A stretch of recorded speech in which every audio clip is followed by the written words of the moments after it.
Dearness allowance, পশ্চিমবঙ্গের বকেয়া DA মামলায় জোর ধাক্কা, শেষ মুহূর্তে ঘুরে গেল মামলা। এত অপেক্ষার পর কর্মীরা হতাশ। বন্ধুরা, পশ্চিমবঙ্গের বকেয়া ডিএ মামলা নিয়ে আবারও বড় খবর সামনে এসেছে। এতদিন ধরে মামলাকারী ও সরকারি কর্মচারীরা যেটার জন্য অপেক্ষা করছিলেন, সেই মামলার শুনানি শেষ হয়েছে। এবার সামনে শুধু আদালতের রায়। কিন্তু শেষ মুহূর্তে নবান্নের এক পদক্ষেপ আবার নতুন করে কর্মীদের মনে প্রশ্ন জাগিয়েছে। এই রায় কি তাদের হতাশ করবে? তবে বন্ধুরা, আমাদের চ্যানেলে আপনাদের স্বাগতম। আর এই চ্যানেলে আমাদের ভিডিও যারা প্রথমবার দেখছেন তাদেরকে অসংখ্য ধন্যবাদ।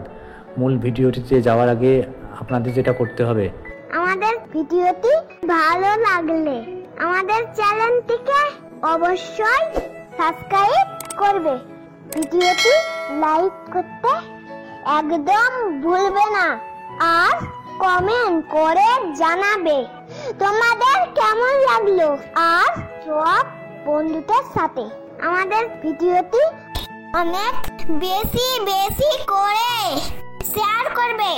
তবে চলুন বেশি কথা না বাড়িয়ে আমাদের ভিডিওটা শুরু করা যাক। পশ্চিমবঙ্গের সরকারি কর্মীরা অনেকদিন ধরেই দাবি জানিয়ে আসছেন তাদেরও কেন্দ্রীয় কর্মচারীদের মতো সমান হারে মহার্ঘ ভাতা বা ডিএ দিতে হবে। বিষয়টি আদালত পর্যন্ত গড়ায়। কলকাতা হাইকোর্ট ও স্যাট এর কর্মীরা সুবিধাজনক রায় পেলেও চূড়ান্ত নিষ্পত্তির জন্য মামলা সুপ্রিম কোর্টে চলছে। দীর্ঘ শুনানি শেষে অবশেষে সুপ্রিম কোর্টে এই মামলার শুনানি শেষ হয়েছে। শুনানি শেষ হওয়ার পর রাজ্যের পক্ষ থেকে এক গুরুত্বপূর্ণ নথি জমা দেওয়া হয়েছে। এবার রাজ্য সরকারি কর্মীদের দীর্ঘ অপেক্ষার পর সুপ্রিম কোর্টে এই মামলার রায় ঘোষণা হবে। আর নবান্নের আজকের বিবৃতির পর রায়দান আরও এগিয়ে এলো। পশ্চিমবঙ্গ সরকার তার রাজ্য সরকারি কর্মীদের কেন কেন্দ্রীয় হারে ডিএ দেয় না এবং কেন্দ্রীয় হারে ডিএ দেওয়ার বাধ্যবাধকতা বা যুক্তি কতখানি, এই বিষয়ে নিজেদের যুক্তি প্রমাণ সহ আদালতে জমা করল নবান্ন। এবার রাজ্য সরকারি কর্মীদের নথি জমার পরই রায় ঘোষণা হবে। তবে রাজ্য সরকারের দেওয়া এই নথি সরকারি কর্মীদের কার্যত নতুন করে চিন্তায় ফেলে দিচ্ছে। এবার নবান্ন কি নথি জমা দিল এবং বকেয়া ডিএ মামলার ভবিষ্যৎ কী হতে পারে, আজ আমরা বিস্তারিতভাবে আলোচনা করব। Dearness allowance case update. DA মামলার সর্বশেষ শুনানির দিন আদালত উভয় পক্ষের বক্তব্য শোনার পর আদালত জানায় 2 সপ্তাহের মধ্যে উভয় পক্ষকে নিজেদের স্বপক্ষের যুক্তি লিখিত আকারে জমা দিতে। প্রথমে রাজ্য সরকার জমা দিবে, তার 1 সপ্তাহের মধ্যে মামলাকারীরাও জমা দিবে। আর আজ নিজেদের নথি আদালতে জমা দিল পশ্চিমবঙ্গ সরকার। নবান্নের এই সমাপনী বিবৃতি অনেকটাই নির্ভর করছে এই মামলার রায় কী হবে, আর রাজ্যের যুক্তি আদালত কতটা যুক্তিযুক্ত মনে করে। এছাড়া এই যুক্তিকে লঙ্ঘন করতে মামলাকারী সরকারি কর্মীরা কী যুক্তি উপস্থাপন করে। কেন্দ্রীয় হারে ডিএর বিপক্ষে নবান্নের যুক্তি। রাজ্য সরকারি কর্মীরা এআইসিপিআই বা কেন্দ্রীয় হারে ডিএ পাওয়ার দাবি করলেও পশ্চিমবঙ্গ সরকার সুপ্রিম কোর্টে জানিয়েছে কেন্দ্রীয় হারে মহার্ঘ ভাতা ডিএ দেওয়ার কোনো বাধ্যবাধকতা রাজ্যের উপর নেই। সংবিধান 309 অনুচ্ছেদ অনুযায়ী প্রতিটি রাজ্যের নিজস্ব কর্মচারীদের বেতন ও ভাতা নির্ধারণের স্বাধীন অধিকার রয়েছে।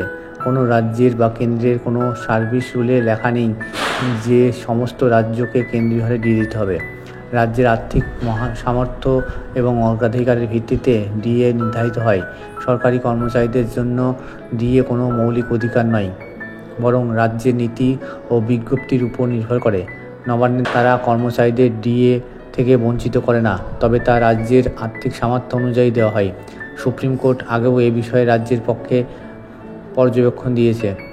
এআইসিপিআই হারে ডিএ না দেওয়া 12টি রাজ্যের তালিকা জমা। পশ্চিমবঙ্গ সরকার সুপ্রিম কোর্টে জমা দেওয়া লিখিত বক্তব্যে জানিয়েছে দেশের অন্তত 12টি রাজ্য কেন্দ্রীয় হারে ডিএ প্রদান করে না।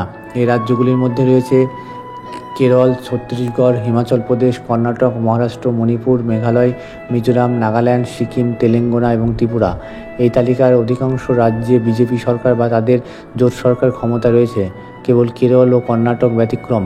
রাজ্যের আইনজীবী কপিল সিব্বল জানায়, আদালত জানাতে চেয়েছিল কোন রাজ্য ভোক্তামূল্য সূচক মেনে ডিএ প্রদান করে না।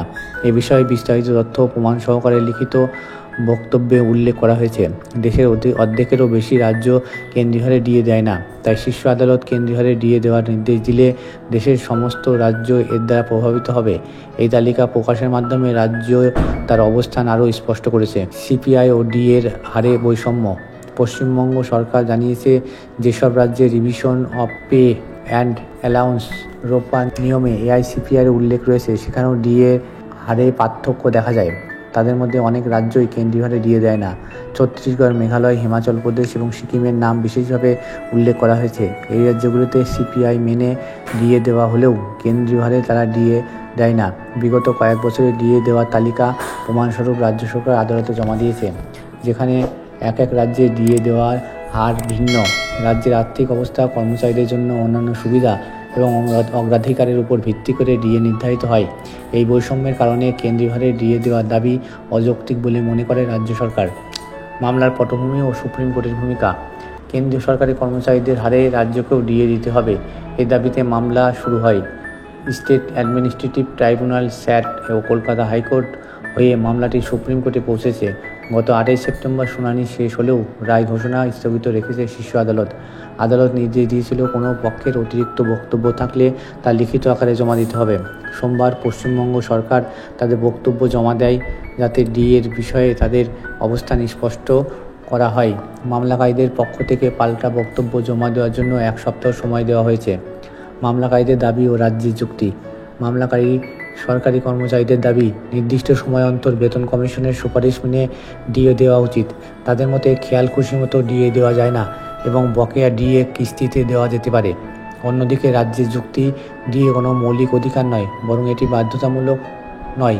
কেন্দ্র ও রাজ্যের আর্থিক পরিকাঠামো ভিন্ন, সরকারি কর্মীদের বেতন কাঠামোও ভিন্ন, তাই ডিএ কীভাবে এক হতে পারে? কেন্দ্রে 7ম পে কমিশন চলছে, পশ্চিমবঙ্গে 6ষ্ঠ, তাহলে ডিএ কীভাবে এক হয়? তাই রাজ্য মনে করে এই তুলনা অযৌক্তিক। পশ্চিমবঙ্গ সরকার দাবি করছে, ট্রাইব্যুনাল নির্দেশে তারা এআইসিপিআর ভিত্তিতে নিজস্ব নীতি তৈরি করছে। তবে কেন্দ্রের হারে ডিএ দেওয়ার নির্দেশ 309 অনুচ্ছেদ অনুযায়ী রাজ্যের সাংবিধানিক অধিকারকে লঙ্ঘন করে। এই ধারা অনুযায়ী রাজ্য সরকার তার কর্মীদের সরকারের নীতি অনুযায়ী বেতন ও ভাতা দিতে পারে। মামলাকারীদের পরবর্তী পদক্ষেপ ও ভবিষ্যৎ। পশ্চিমবঙ্গ সরকারের এই নথি জমার পর ইতিমধ্যেই সরকারি কর্মীদের আইনজীবীরা পাল্টা যুক্তি খণ্ডনের প্রক্রিয়া শুরু করেছে। এবার কয়েকদিনের মধ্যেই রাজ্য সরকার সমাপনী বিবৃতি জমা দেবে, আর এরপরেই আদালতের রায় ঘোষণার পালা।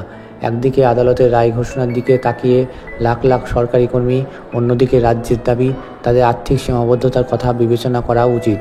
এই মামলার রায় রাজ্য ও কেন্দ্রের মধ্যে ডিএ নীতির পার্থক্য নিয়ে নতান্ত স্থাপন করতে পারে।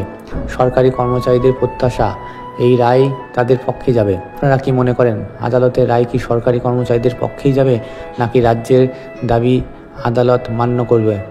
আপনাদের মতামত কমেন্টে জানাতে ভুলবেন না। ভিডিওটি ভালো লাগলে লাইক করুন, চ্যানেলটি সাবস্ক্রাইব করুন এবং বেল আইকন চাপতে ভুলবেন না, যাতে এমন গুরুত্বপূর্ণ আপডেট আপনাদের কাছে পৌঁছে যায় সবার আগে। ধন্যবাদ। Thank you for watching our video.